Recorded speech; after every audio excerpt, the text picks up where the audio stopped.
ለ16 ዓመታት በዮርዳኖስ አባይ ተይዞ የነበረውን የ24 ጎሎች ሪከርድ በመስበር አዲስ ታሪክ ማጻፍ ችሏል። በሚያሳየው ድንቅ እንቅስቃሴና በሚያስቆጥራቸው ጎሎች የተለያዩ ሽልማቶችን የግሉ አድርጓል። ከክለቡ ጋር በ2005 ዓ.ም የሊጉን ዋንጫ አሳክቷል። ከሀገሩም አልፎ በደቡብ አፍሪካ ቆይታ ማድረግ የቻለው የኢትዮጵያ የቁርጥ ቀን ልጅ የደደቢቱ ጌታነህ ከበደ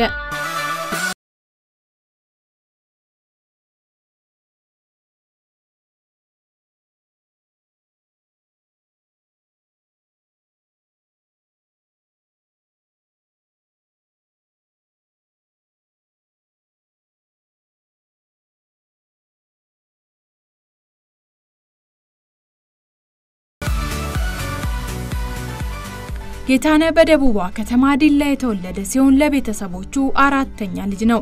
የልጅነት ህይወቱን ትምርቱን በመከታተል ያሳለፈ ሲሆን ከልጅነቱ ጀምሮ ለእግር ኳስ የተለየ ፍቅር ነበረው። ቤተሰቦቹ ትምርቱን ጎን ለጎን እንዲያካሂድ እንጂ ኳስ አትጫወት ብለው እንደማይከለክሉት ይናገራል። ቤተሰብ ብዙም አይከለክለኝም የኔ ቤተሰብ ምክንያቱም አባቴም ኳስ ተጫዋች ነበር ድሮ ግን ያው ሌላም ነገር ትምርቱንም አያይዝ ነው የሚለኝ ምክንያቱም ያው ኳስ እሱ ተጫውቶ ያው ትልቅ ደረጃ ስላልተጫወተ እንደዚህ መኖር በኳስ መኖር የምትችል ስለማይመስለው ብዙ ጊዜ ወደ ትምርቱንም ኳሱንም አያይዝ ነበር የሚለኝና ብዙም ተጽዕኖ አልነበረብኝም። ጌታነህ ለዛሬው ስኬት ያበቃውን የእግር ኳስ ጉዞ በዲላ በሚገኝ ፕሮጀክት የጀመረ ሲሆን ከ15 ዓመት በታችና ከ17 ዓመት በታች ውድድሮች ተጫውቶ አሳልፏል።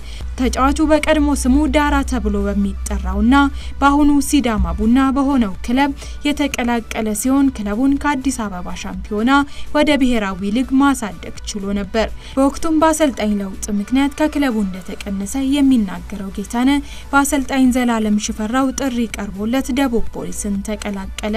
ፖሊስ ላይ በጣም አሪፍ ቆይታ ነበር ምክንያቱም መጀመሪያ ላይ ስመጣ ብዙም እንትኑም ስላልሌለኝ ከፕሮጀክት እንደጨረስኩ ነው የመጣሁት አንደር 17 እንደጨረስኩ ስለሄድኩኝ ብዙም የመሰለፍ እድሉንም የመጀመሪያ ዓመት ላይ ተመልሻለሁ ወደ ዲላ ተመልሼ ዲላ መጫወት ጀመርኩኝ ምክንያቱም እዛ አልቻልኩም 2000 አካባቢ ላይ 2000 ላይ ነበር የገባሁትና እዛ አልቻልኩም ምክንያቱም በቢጫ ተሴራ አስፈረመኝና ያው የመጫወቱም እድሉንም እንደገና ጉዳት ምናምን ነበረብኝና ስላልቻልኩ ወደ ዲላ ነው የተመለስኩ ዲላ አመቱ ሙሉ ዲላ ያው ራሴንም ያስታመምኩ ግሬን እና ዳው ለዲላ ዝም ብለ ለወረዳ ምናምን ተጫውኩ አሳለፍ በሁለተኛው እንደገና ተመልሶ ጠራኝና ያው 2001 ላይ ያው እዛ ነው የጀመርኩት።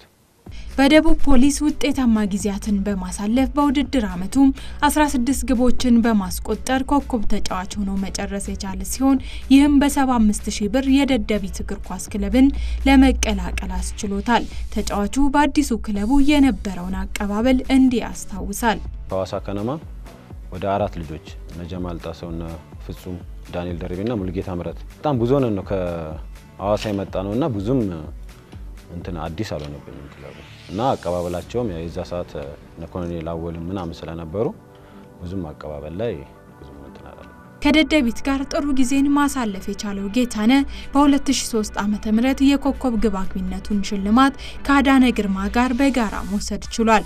ክለቡ ፕሪሚየር ሊጉን በተቀላቀለ የ3 ዓመት ቆይታ ውስጥ የሊጉን ዋንጫ ሲያነሳ ከፍተኛ አስተዋጽኦ ያበረከተው የተጫዋች የኮከብ ግብ አግቢነትንና የኮከብ ተጫዋችነትን ክብር መጎናጸፍ ችሏል። 2002 ላይ እየመራን ወደ 14 ነጥብ ከጎርጊስ ድርቃን ነው ኋላ መጥቶ ዋንጫውን የወሰደብን እንደገና 2003 ላይም እንደዚህ መጨረሻ ላይ ነው ቡና የወሰደብን ዋንጫውን የ3 ዓመት ተታችንን እንትን ብለን 2005 ላይ የተሻለ መስኳር ስለነበረ 2005 ላይ ተጠናክሮ ነበር ደደቢት የመጣው ስኳዱን ብዙ ነበር እና 2005 ላይ ተጠናክረን መተን ያው ዋንጫውን ወስደናል እና እኔም ያው ኮከብ ጎል አግቢና ኮከብ ተጫዋች ሆኛለሁና ያው ድርብ ደስታ ነው። ተጫዋቹ በ2005 ዓመተ ምህረት መጨረሻ ለደቡብ አፍሪካው ቢድቢት ስዊት የፈረመ ሲሆን ክለቡን እንዴት እንደተቀላቀለ እንዲህ ይናገራል። ደቡብ አፍሪካ ጥሪ የቀረበው ያው ቀጥታ ነው በደደቢት በኩል ነው ማለት እኔ ጋር አልመጣም ደደቢት ጋር ነው ደብዳቤ ላኩት የልጅን ፈልጓለን በሚል ነው ያለም ዋንጫ ማጣሪያ ላይ ተወኝ እንደገና ፕሮፋይሌንም እንትን ሲሉ ከደደቢት ጋር ያለን ፕሮፋይል አሪፍ ስለሆነ ነው በደደቢት በኩል ነው እንትኑ የመጣው ጥያቄው የመጣው እና በደደቢት በኩል ሲመጣ ያው ኮሎኔል አወልና መንሱር ብዙ ድጋፍ አድርገውልኛል ምክንያቱም ፕሮሰሶችን እነሱ ናቸው ለሁለት ሆኖ ነው እንደገና ብዙ ነገሮችን ያው ሁለቱ ናቸው የጨረሱልኝ። በአዲሱ ክለቡ የነበረውን ቆይታ እንዲያስታውሳል። እንግዲህ 2 ዓመት ቆይቻለሁ። የመጀመሪያ ዓመቴ አጀማመሬ በጣም ጥሩ ነበር ከዛ በኋላ ለጉዳት ለሁለት ወር ነው ለሶስት ወር ቆይቻለሁ። ከዛ በኋላ ነው ከቪት የመጀመሪያ አመት በጣም አሪፍ ስለነበረ ሁለተኛ እኔ ሲሄድ የወሰደኝ አሰልጣኝ ወዲያው እኔ እንድሄድኩ ነው የወጣው። ምክንያቱም እኔን ወዶኝ የወሰደኝ ከዛ ሁለተኛ የመጣው አሰልጣኝ ገና እስኪ ለምደኝ ምን እስከሚል ትንሽ ተቸግሬ ነበር። እዛም ሆኖም ያው ጥሩ እየተሰለፍኩ ጎል እያስቆጠርኩ ነበር። ግን ያው ከጉዳት በኋላ ትንሽ ከቪትስ ላይ ቁርጭምጭሚቴ ላይ ነበር ጉዳትና በጣም ያስቸግረኝ ነበርና ከዛ በኋላ ያለው አመት ላይ ሁለተኛው አመት ላይ ትንሽ ጥሩ አልነበር። በቪትስ ያልተሳካ ጊዜያትን ያሳለፈው ተጫዋች ስሙ ከተለያዩ የደቡብ አፍሪካ ክለቦች ጋር ቢያያዝም በመጨረሻም ፕሪቶሪያ ዩኒቨርሲቲን በአንድ አመት የውሰት ውል ተቀላቀለ። ከቪትስ ጋር 2 አመትና 1 አመት ኦፕሽን ነበረኝ እና ያው ቪትስም እና እኔም ያው ባለመስማማት ኦፕሽኑን ያው ባለመፈራረም ወደ ሴልቲክና ፕሪቶሪያ ዩኒቨርሲቲ ነበር። ትንሽ ሴልቲክ በጣም ሩቅ ከተማ ስለሆነ ፕሪቶሪያ መልጬ ፕሪቶሪያ ቀጥ በዛ የነበረኝ ቆይታ አሪፍ ነበር። አላም ፕሪቶሪያ ትንሽ ቲሙ ጠንካራ ስለነበር በዛ አመት ላይ ወርዷል ቲሙ። ብዙ ድሎችን አግኝቻለሁ። ማክሲማም ከ80% በላይ መሰለፍ እድልን አግኝቻለሁ እዛ ማለት ሁሌ መሰለፍ ነበር። ግን ያም ሆነ የቲሙ ጥንካሬ ትንሽ ደካማ ስለሆነ ያው ብዙም በደቡብ አፍሪካ የነበረውን ቆይታ በማጠናቀቅ ወደ ኢትዮጵያ ከተመለሰ በኋላ ወደ አውሮፓ የመሄድ እድል ተመቻችቶለት እንደነበርና ሂደቱ መስተጓጎሉን ይናገራል። ደቡብ አፍሪካ እድል ነበረኝ። ደቡብ አፍሪካ የመጡ 2 እድሎች ነበሩኝ። 2 ክለቦች እናስፈረመ ግን ኤጀንቴ እዚህ መጫወት እንዳሌለብኝና ወደ አውሮፓ እንደሚልከኝ ነው የተስማማ ነው እና ወደዚህ ነው የመጣሁት። እሱ ሁሉ ነገር ወረቀት ጨረሰ። ወረቀት ሰጠኝ። ወደ ፖርቱጋል ክለብ ለሳምንት ለሙከራ እንድሄድ ጤንነትን ሁኔታ ለማየት ነው እንጂ ያስፈርሙሃል ነው ያለኝ ኤጀንቴ። ፖርቱጋል ጨርሶልኝ ነው እዚህ ስመጣ ፖርቱጋል ኤምባሲ ችግር አለ። ምክንያቱም ኢትዮጵያ ላይ ስፔን ኤምባሲ ሄደሽ ነው እና ወር ሙሉ ነው የቆየው። እነሱ ደግሞ ቶሎ ይምጣና ሊጉም ስለሚጀምር ቶሎ ይምጣም ሞክሮ ወዲያው ይጫወትበት እንትን እናመቻች ብለው ነበር። ግን ያው ብዙ ቆየብንና ያው በኔ ቦታ ያው ብራዚላዊ አጥቂ ያስፈረሙ ብሎ ኤጀንቴ ሚሴላክ ሰበሮም ስሙ ከተለያዩ የኢትዮጵያ ፕሪሚየር ሊግ ክለቦች ጋር ቢያያዝም የቀድሞ ክለቡን ምርጫው አደረገ። ለመሆኑ ደደቢትን ዳግም እንዴት ተቀላቀለ? መጀመሪያ ክለቦች ጥያቄ አቅርበውልኝ ነበር። በስልክ ነው ብዙ ጊዜ ኢትዮጵያን እንትኖች በስልክ ነው የሚደውሉልሽ። ስትሬት መተው ቢሮአቸው ቀጥሮች ቢሮአቸው ቁጭ ብለው እንደሌላው ሀገር ቢሮአቸው ቁጭ ብለው እንትን አይደለም፣ በስልክ ነው የሚደውልልሽ። አንዱ ይደውላል፣ አንዱ ስታነሽ አንዱ አመራር ይደውላል እና ያን ነገር እኔ አልተመቸኝም። ምክንያቱም ስትሬት አልደወሉልኝም። እኔ ግን ደደቢቶች አልደወሉልኝም። ለኔ ጌታነ ምናምን ደደቢቶች ጌታነ ይደውላል ብለው ነው የሚጠብቁት እና እኔም ናሽናል ቲም ከሲሸልስ ጋር ነበረን ሐዋሳ ላይ ከሲሸልስ 2-1 ያሸነፈን ጊዜ ነው። አንዱ ጎል አስቆጥ በዛ ጋር አንዱ ጎል አስቆጥሬ ነበርና ወዲያው ነው እሱን እንደጨረስኩ ወደ አዲስ አበባ ደደቢት ቢሮ ሄድኩት። እንደ ኢትዮጵያ ነው ይሄን አመት የሚጫወተው እና እኔ የምታስፈርሙኝ ከሆነ ነገሩ የማታስፈርሙኝም ከሆነ ለእንገራችሁ ቢያንስል ፈቃደኛ ሆኑና ያው እዛ ደደቢት ለ2 አመት በስምምነት ሌላ ውጪ እድል ካገኘው እንደሚሄድና ማላገኝ ከሆነ ደግሞ እዛው እንደምቀጥል ተስማምተን ነው የፈረምኩት። በደደቢት ዳግም ተመልሶ ከመጣ በኋላ ውጤታማ ጊዜያትን እያሳለፈ የሚገኘው ጌታነ በ2009 የውድድር አመት ለ16 አመታት በዮርዳኖስ አባይ ተይዞ የነበረውን የፕሪሚየር ሊግ ኮከብ አስቆጣሪነቱን ክብረ ወሰን በመስበር አዲስ ሪከርድ መያዝ ችሏል። ሪከርዱን መስበሩ የፈጠረበት ስሜት ምን ይመስላል? ያው 2005 ላይ መስመሩ ድሉ ነበረኝ። ምክንያቱም 23 ጎል ነው 22 ጎል አግብቼ ነው ደቡብ አፍሪካ ሄድኩት። በዛ ሁለት ጨዋታ አምልጦኛል። ሁለቱም ጨዋታ አዲስ አበባ ላይ ነው ያመለጠኝና የዛ ሰዓት ነበር መስፈር የምችለው። እንደገና 2004 ላይ እንደዚሁ ወደ 20 ምናምንና ወደ 8 ጨዋታ ነው ያለፈኝ በጉዳት ምክንያትና የዛ ሰዓትም መስፈር ችለው ነበርና ያን ጊዜ አልፎ አሁን ላይ መስፈሬ ያው በጣም ደስ ብሎኛል። የኢትዮጵያ ፕሪሚየር ሊግ የ2009 ዓመተ ምህረት 25 ግቦችን በማስቆጠር የአመቱ ኮከብ ጎል አግቢ የደደቢቱ ጌታነ ከበደ ይመጣሉ።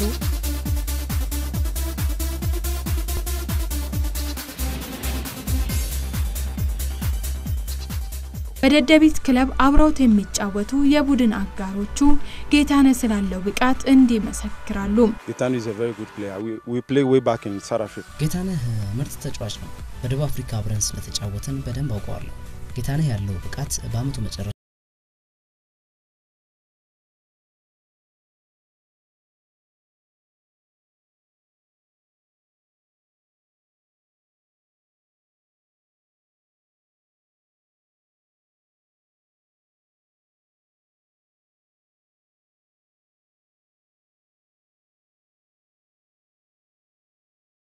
የማስበው። ያገኘውን ኳስ በመጠቀም ደረጃ ይታወቃል። ያው ሚስ የሚያደርጋቸው ጎሎች የሉም። ትልቅ ከሰው ከተጫዋቾች ወይ ከስትራይከሮች የተለየ የሚያደርገው ነገር ያገኘውን አጋጣሚ ይጠቀማል እና ጌታነህ ካለኛ ቲም ውስጥ ያው ጎል እንዳለ እርግጠኛ ሆነን ነው የምንገባው። በኢትዮጵያ ብሔራዊ ቡድን ከ2003 ጀምሮ ጥሪ የቀረበለት ጌታነህ በ2004 ቋሚ አሰላለፍ ውስጥ በመግባት መጫወት ጀመረ። በተለያዩ ጊዜያት ኢትዮጵያ በመታደርጋቸው ውድድሮች ላይ በመሰለፍ ችሎታውን ያሳየው ጌታነህ እስካሁን ድረስ ለሀገሩ ከ20 በላይ ጎሎችን ያስቆጠረ ሲሆን የማይረሳውን ጎል እንዲህ ይገልጻል። ቦትስዋና ላይ ያስቆጠርኩት ጎል እስካሁን ድረስ አይረሳኝም። ቦትስዋና የዓለም ዋንጫ ማጣሪያ ነው። 89ኛው ደቂቃ ላይ እኔ ጎል አግብቼ እንዳለ ህዝቡ ተገልብጦ ወደ ስቴዲየም የገባው ለባከነ ሰዓት አሳየጃ ዳኛው 6 ደቂቃ ነው 5 ደቂቃ በዛ ሰዓት ቦትስዋና ላይ አግብተን 1-0 አሸነፍነው። እሱ ጎል መቼም አይረሳም።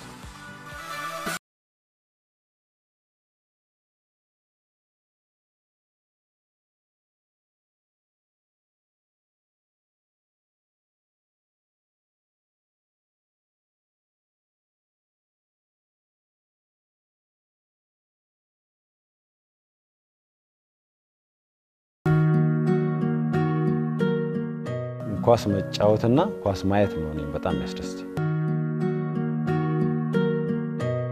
ብዙን ጊዜ ፍላት ጫማ ወዳለው ጂንስ ሱሪና ቲሸርት ነው ሁሌ እንደዛ ነው ማረጋው።